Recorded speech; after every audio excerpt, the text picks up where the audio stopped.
আরে বুঝতেছিস কেন সেটা আমি তো লিডার না, এটা পলিটিক্যাল পাওয়ারের মধ্যে ছিলাম। সেই পাওয়ার যে মানে এমন নেই তা তো না। ওর দিকে কেউ চোখ তুলে তাকাতে পারিছে?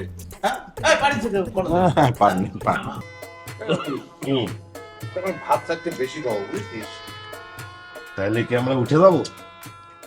কিরম কথা বলি, তোদের সাইডে কি আমি খাবো নাকি রে? খুব ভালো হয়েছে রে।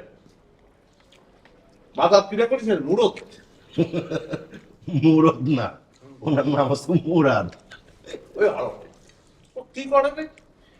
ও ওই বুটিক শপের সেলসম্যান। ও তাই করে দেখ, তাহলে একদিন যে কম দামে কিছু শাক কিনে নিয়ে আসতাম।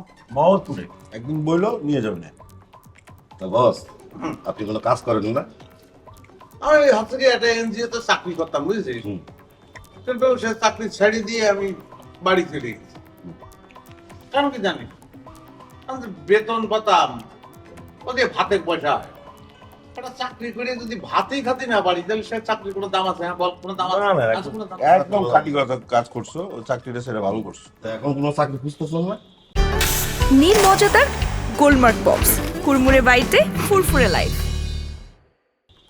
না এখন তো ওই দিনে যাত্রী চলে আসলাম, তোদের মেসে এসে উঠলাম। এই জুয়েল ভাবছে তো আবার কলেজ যাবে কি ওরে ওরে তো আমি ওই যে কলেজের হোস্টেলে ওরে কিন্তু সিট আমি পাই দিয়েছিলাম। তাই? হ্যাঁ আরে বুঝতেছিস কেন সেটা আমি তো লিডার না, এটা পলিটিক্যাল পাওয়ারের মধ্যে ছিলাম। সেই পাওয়ার যে মানে এমন নেই তা তো না। ওর দিকে কেউ চোখ তুলে তাকাতে পারিছে? হ্যাঁ এই পারিছে কেউ কোনো?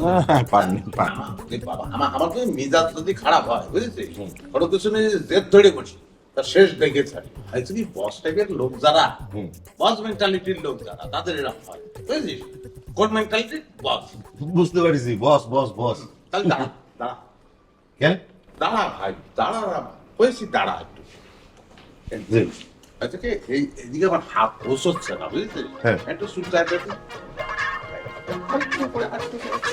আরে কি শুরু করলা? ছেলেটা খাইতে দাও না।